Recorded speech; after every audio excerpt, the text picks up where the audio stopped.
5-6 महीने पहले FLC होती है, first level checking of the EVMs, और मेरे पास में एक पूरा रिकॉर्ड है। ये हम जो भी ईवीएम की शिकायतें बाय द वे आई हैं, वो हमारे पास 20 शिकायतें आई हैं। हर 20 शिकायत का हम इंडिविजुअल जवाब देंगे, फैक्ट बाय फैक्ट। सो इसमें कोई डाउट नहीं है। We will convey to each candidate to assure, this is our duty. Actually हमारी ड्यूटी है कि अगर कैंडिडेट ये पूछ रहे हैं कि आप बताइए, तो हम उन्हें बताएंगे, निश्चित रूप से बताएंगे, लिख के बताएंगे, पूरा डिटेल्ड बताएंगे और जल्दी ही बताएंगे। तो I am not going into individual cases, और उन सबको पब्लिश भी कर देंगे ताकि आप सबको भी पता लग जाए। But first level checking, randomisation, second randomisation, storage में रखना, स्टोरेज से बाहर निकालना, कमीशनिंग करना, कमीशनिंग के बाद वापिस स्टोरेज में रखना, फिर उसको पोलिंग डिस्पर्सल के दिन ले जाना, फिर उसको बूथ पे पहुंचाना, बूथ पे पूरा दिन वोटिंग कराना, फिर सील करना, फिर वापस स्टोरेज में रखना, फिर काउंटिंग के दिन निकालना, फिर पूरे दिन दिखाना। इसमें हर समय पर पॉलिटिकल पार्टी या उस कैंडिडेट या उसका एजेंट मौजूद रहते हैं। जब मशीन में कमीशनिंग होती है, उस दिन उसमें बैटरी डाली जाती है। पहले आया था, पहले और बहुत सारी चीजें आई थी कि वो हैक हो सकती है, उसका वोट इधर डाला तो इधर जा सकता है, कुछ हो सकता है। ये पहली बार आया। अब हम ये भी सोच रहे हैं कि इससे अगला क्या आएगा, हम नहीं समझ पा रहे इससे अगला क्या आएगा, बट लगता है अगला भी कुछ आएगा, रुकेगा नहीं। मतलब कितनी बार। एनीवे, कमीशनिंग बहुत जरूरी है समझना। वोटिंग से करीब 5 या 6 दिन पहले कमीशनिंग होती है। 5-6 दिन पहले उस दिन मशीन में सिंबल पड़ते हैं। तो अब मशीन में अभी तक नई बैटरी उस दिन एक डाली जाती है,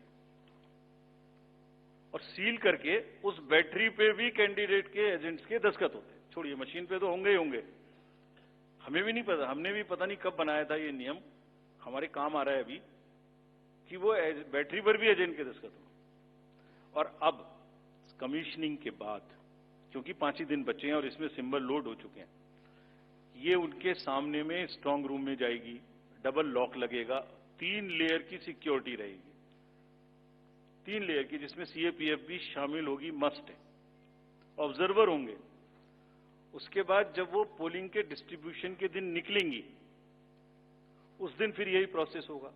सारा प्रोसेस वीडियोग्राफ होगा, यानी वीडियोग्राफ होने के बाद फिर वो फील्ड में पहुंचेंगे, सेक्टर मजिस्ट्रेट साथ में रहेंगे, फिर कैंडिडेट के एजेंट साथ में रहेंगे, फिर वहां पहुंचेगी, फिर कहेंगे भाई देख लो इसको, सब ठीक है, जो आपको नंबर दिया, हाँ, और उसके नंबर भी सबसे शेयर किए जाएंगे। इस नंबर की मशीन इस बूथ पे जाएगी। फिर जब वो बूथ पे पहुंच गई तो कहें भाई मिला लो आप, उसी नंबर की है कि नहीं है, वोट भी डाल के देख लो 50 ठीक है कि नहीं है। किसी ने 50 डाले, किसी ने 20 डाले, किसी ने कहा नहीं हमें ठीक है, हम नहीं डालेंगे। किसी स्टेज में किसी बूथ पर 20 कैंडिडेट हैं, किसी पर 5 कैंडिडेट हैं, किसी पर 5 ने कम वोट डाले, किसी ने ज्यादा डाले, बैटरी उसी हिसाब से यूज। फिर पूरे दिन वोटिंग हुई, तब एक एक वोट का हिसाब रखा, फिर बंद हुआ। बंद होने के समय में एंड ऑफ क्लोज ऑफ पोल में फिर से दस्तखत कराए, फिर से हिसाब लगाया कितने वोट पड़े, फिर से फॉर्म 17C दिया। उसको कितना दिखाएंगे, कौन दिखाता है इतना, बताइए। कोई एक प्रोसेस कंपैरेटिव बताइए पूरी कंट्री में जहां पब्लिक डिस्क्लोजर, पार्टिसिपेशन इतना अधिक हो, कोई ये बताइए प्रोसेस। उसके बाद में बंद करने के बाद में उसको स्ट्रांग रूम में बंद किया, फिर काउंटिंग के समय निकाला तो एक बैरिकेटिंग लगाई, उस बैरिकेटिंग के बीच में से जाएंगे, इधर उधर से नहीं जाएंगे ताकि कोई मिक्सअप ना हो। अच्छा, मिक्सअप कैसे होगा, वो नंबर हमने आपको दिया हुआ है। जब काउंटिंग में पहुंचे तो फिर कहें भाई चेक कर लो, फिर 17C से चेक कर लो, round wise round this is happening. And there is a provision for objecting to any of the issue relating to this at any stage, which has not happened. So हम individual जिसने, वो बिल्कुल safe है, बिल्कुल robust है। अच्छा, और मैं बताता हूं आपको, आप पिछले 15-20 इलेक्शंस देख लीजिए, it is giving results after results differently. जहां मतलब ऐसा नहीं हो सकता कि जब पसंद का रिजल्ट ना आए तभी गलत है, ऐसा नहीं हो सकता। एनीवे, हम सबका इंडिविजुअल जवाब देंगे और आपको भी बताएंगे, उसको वेबसाइट पे डलवाएंगे। वो जवाब दे देंगे आपको, एक FAQ भी बनाएंगे उसका, बताता हूं मैं आपको। बट इसमें थोड़ा सा, चलिए आप अपना प्रश्न पूछ लीजिए, अभी ये बता देता हूं जी, बता दे, ये भी इसी के साथ बता दे। Will take some questions from the, नहीं, ये प्रभु जी का इसके साथ ही बता देता हूं। जैसे मैंने पहले बताया, ये एक सिंगल यूज बैटरी है। जब ये पड़ेगी तो 5 से 7 दिन के लिए इस्तेमाल होगी। इसकी जैसे आपके कैलकुलेटर में बैटरी है, I mean it is not mobile का बैटरी जो एवरी दिन चार्ज होगी, it is like calculator battery, 5 साल तक चलती रहेगी। जब शुरू हुई तो मान लिया वो 100% थी, अब वो धीरे धीरे यूज डिसयूज, कितना एक्सटेंसिव यूज, कितना ग्राफ किया, सबसे यूज होती रहेगी 10 साल के बाद तक, 5 साल तक। 5 साल में जब बंद होगी तो पता लगा उससे पहले 3-4% थी, आपको पता नहीं लगेगा, सडनली बंद हो जाएगी। बट हमने प्रोविजन बनाया हुआ है कि जब इनिशियल ये शुरू होगी तो इसकी 2 चीज हुई, एक परसेंटेज ऑफ चार्ज, एक output. Output is in terms of voltage, it's a very low required voltage which the machines require. So anything between 7.4 to 8 volt is considered कि ये बिल्कुल परफेक्ट स्थिति में है और इसको आप डाल सकते हैं। तो it is initially marked as that yes it is okay, go ahead, 99% it is charged. Now after commissioning के समय में भी मॉक पोल की जरूरत है, पोलिंग स्टेशन में भी मॉक पोल की जरूरत है, नंबर ऑफ कैंडिडेट्स भी अलग अलग है। सो ये एवरीथिंग कैन डिफर डिफरेंटली, और जब भी वोल्टेज 7.4 से नीचे आएगी तभी ये एक्चुअल वो दिखाना शुरू कर देगी। This is how it is designed. And अगर 5.4 या कोई परसेंटेज है उसके आस 5.8, जब 5.8 पर आएगी तो ये सिग्नल देगी, जैसे गाड़ी सिग्नल देती है येलो बटन दबा के कि अब ये बंद होने वाली है, सो प्लीज रिप्लेस।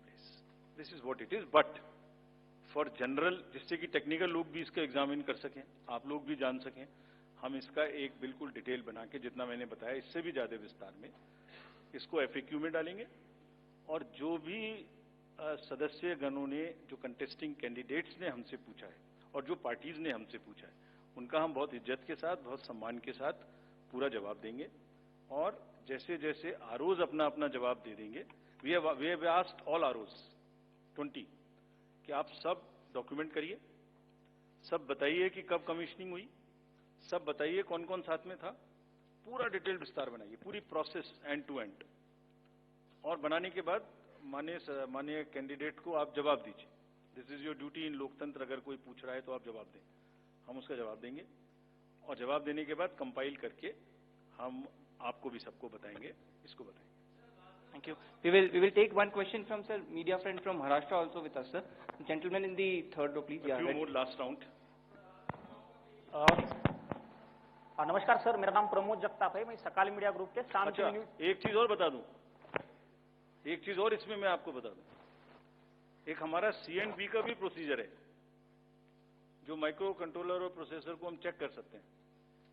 मुझे नहीं लगता कि इन 20 कॉन्स्टिट्यूएंसी से कोई भी रिक्वेस्ट C&B की आई है, कोई रिक्वेस्ट नहीं।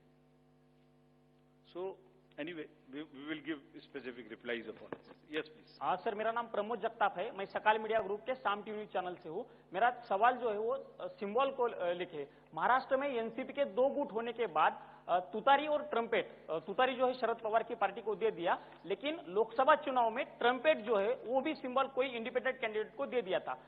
इससे ज्यादा वोट उस इंडिपेंडेंट कैंडिडेट ने लिए थे। शरद पवार के एनसीपी का ऐसा कहना है कि ये सिंबल जो है वो फ्रीज करना चाहिए। महाराष्ट्र के स्टेट इलेक्शन कमीशन ने स्थानिक स्वराज्य संस्था के जो चुनाव है उसमें वो फ्रीज किया है, लेकिन केंद्रीय चुनाव ने अभी तक उसके ऊपर कोई डिसीजन नहीं लिया। तो आप उसको लेके कोई आपकी SOPs बनाने वाले हो, वो सिंबल अभी फ्रीज करने वाले हैं, निम्न उसके का जरा सविस्तर बताइए please. Gentleman in this side, thank you. Rajiv sir, मैं आनंद कुमार सिंह हूं, न्यूज इंडिया न्यूज चैनल से। सर मेरा एक सवाल आपसे है, मैंने लोकसभा चुनाव और विधानसभा चुनाव जम्मू कश्मीर कवर किया था, तो मैंने तेलंगाना में देखा कि हिजाब को लेकर लोकसभा बीजेपी की प्रत्याशी थी, तो वो हिजाब को लेकर आइडेंटिफाई कर रही थी, जिसको लेकर विवाद हुआ था। और ऐसा ही जम्मू कश्मीर में भी हुआ, किश्तवाड़ से शगुन परिहार को उम्मीदवार थी बीजेपी की, तो वो भी हिजाब उठाकर शक्ल देखने को लेकर, आइडेंटिटी को लेकर देखना चाहती, जिसको लेकर विवाद हुआ था। दिल्ली बीजेपी ने आपको लिखा है कि इसको लेकर एक एसओपी बनाई है जिससे आइडेंटिटी क्लियर हो सके। तो मेरा सवाल आपसे सीधा ये है कि डेमोक्रेटिक राइट या कल्चरल राइट, आप किसको आगे रखेंगे? Yes please to the gentleman. जी सर, एक सवाल ये भी था कि आपने एक करके we will go by Anuj please. Rajiv sir, अभी जो है आपने चुनावों की तारीखों का ऐलान किया है, लेकिन उसमें कुछ ऐसी सीट्स हैं विधानसभा जहां पर उपचुनाव होना था या लोकसभा जिन पर नहीं ऐलान किया गया, वो कौन कौन? सब पर सर, यूपी की 10 सीटें थी। 10 की 10 होंगी। 9 किया है। Bashirhat is under the election petition. There is an election petition in Bashirhat. So that is one case. 10 सीटें थी ना? Milkipur also is under election petition. So let me say it that way. जहां election petition नहीं है, वहां सब में हो रहा है। ठीक है? वो दे देंगे, वो 2 तो मैंने बताई थी आपको। चलिए, let us go orderly. Yeah, please follow a system. Thank you. Two Gentlemen more in questions. Two more. this row. Green. 2 last questions, please. Sir, this is Nishant Azad from Organizer English Weekly. My question is that misuse of AI and deepfakes is increasing. So what are the steps Election Commission is taking to deal with this issue? Good question. Sir, अभी मुंबई जैसे बड़े शहर में जिस तरीके से दिन दहाड़े मर्डर हुआ, महाराष्ट्र में जिस तरह से लगातार घटनाएं बढ़ी हैं अपराध की, इसको लेकर बहुत ज्यादा चिंताएं हैं, बहुत सारी बैठकें भी हुई हैं। इसको लेकर किस तरीके से चुनाव आयोग ने इससे पहले हालांकि बैठक की थी, अब किस तरह से तैयारियां की जा रही हैं ताकि खास करके शहरी इलाकों में जहां पर आप वोटिंग परसेंटेज वैसे भी कम देख रहे हैं, बांद्रा का इलाका हो, जुहू वर्सोवा, कैसे लोगों में कानून और व्यवस्था के लिए लोगों के मन में विश्वास पैदा करेंगे ताकि लोग वोटिंग के लिए ज्यादा से ज्यादा निकले? Thank you. So, We will take one more question, sir. Let him answer. Let him answer. Let me answer these questions first. About this symbol, first question is about the symbol of the NCP. NCP का जो symbol है, man blowing turi. So, उसमें हमारे पास में 2 request आई थी NCP SP से। एक तो ये आई थी कि उनको जब हमने रिकॉग्नाइज कर लिया है एज स्टेट पार्टी, तो उन्हें हम कंट्रीब्यूशंस रिसीव करने की भी स्वीकृति दें। और दूसरी रिक्वेस्ट आई थी कि उनको जो उनका सिंबल है वो प्रोमिनेंट नहीं है, वो जब वोटिंग मशीन के बैलेट यूनिट के अंदर में छोटा दिखाई देता है, तो उसका रेशियो ऐसे चेंज कर दीजिए कि वो स्पष्ट से मैन ब्लोइंग तुरी दिखाई देने लगे। और दूसरी रिक्वेस्ट एक और भी साथ में थी कि उस जैसा एक कोई ट्रम्पेट है उसको हटा दीजिए। 3 रिक्वेस्ट। सो पहली रिक्वेस्ट हमने उनकी मान ली, हमने उन्हें उसी दिन ऑथराइज कर दिया था कि आप ड्यूली कंट्रीब्यूशंस ले सकते हैं, subject to the disclosures which every political party has to do. Secondly, हमने उनको लिखित में ये भी छूट दी थी कि आप खुद हमें बताइए कि आप अपने सिंबल को, मैन ब्लोइंग तुरी को किस तरीके से बैलेट यूनिट में दिखाना चाहेंगे। तो उन्होंने कहा था हम इस तरह से दिखाना चाहेंगे। 1-2 चॉइस दी थी, जो उनकी पहली चॉइस थी वो हमने मान ली। सो इस इलेक्शन में उनका सिंबल वुड बी ज्यादा दिखाई देगा, मतलब प्रोमिनेंटली दिखाई देगा। तीसरी रिक्वेस्ट थी, वो एक ट्रम्पेट है इस टाइप की, जो कि मैन ब्लोइंग तुरा से बिल्कुल डिफरेंट है। तो कमीशन ने उसी दिन बताया था कि वो उससे डिस्टर्ब नहीं करता है। So all the 3 have been accepted. That is one. All AI and deep fakes. This is a very, very contextual question. This is disturbing all the elections world over. I have said it earlier also. It's a very serious issue. हमने इसके लिए 2-3 चीजें की हैं, और आपने अगर 24 parliamentary election में देखा होगा, सो ऐसी घटनाएं हम रोक पाने में सक्षम हुए थे कि किसी की फोटो किसी के साथ लगा दी, किसी की आवाज किसी के साथ मिला दी, इस तरीके के बहुत पॉसिबल एआई रिलेटेड न्यूसेंस हो सकती थी। We were able to control it essentially through the control rooms which have been set up, social media teams which have been set up in all the districts I am saying, and in police headquarters, to monitor continuously anything which is fake and take corrective action immediately. This has led to, in some cases, takedown, some cases blockade, and in some cases even criminal action wherever it was warranted. कुछ लोग हैं जो अभी भी एकदम झूठ narrative किसी न किसी तरीके से चलाते हैं. हम उसको अभी तक हमने कुछ नहीं किया है. अभी तक हमने उसको ये सोच के रखा हुआ है कि लोग खुद देख देख के समझ जाएंगे कि ये झूठ है. इसलिए we are going absolutely slow, but it has not cross the red line. The day it crosses red line, they will also be taken.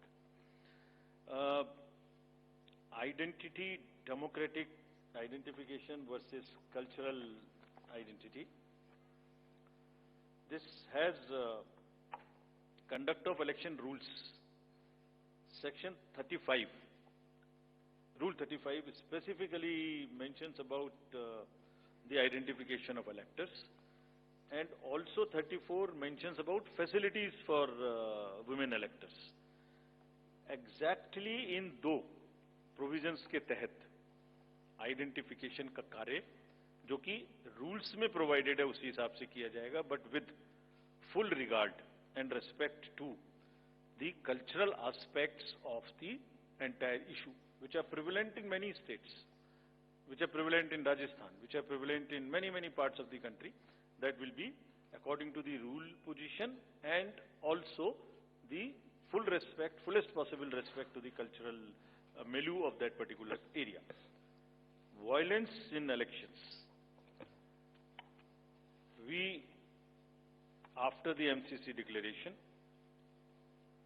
we will make it extremely clear to the police authorities, the state civil authorities in a particular state which you are mentioning, that violence of any kind and the crime of this nature which has a political overtones would be absolutely a no-go area for the commission.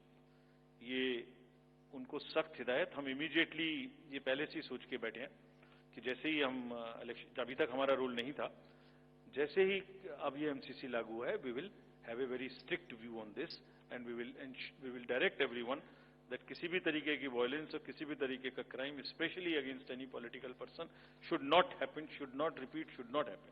We have not allowed it to happen in Haryana, J&K, state after state. We are sure that it will not happen. Thank you very much. Thank you. Thank you, sir, for the comprehensive briefing. Thank you, friends, for joining us today.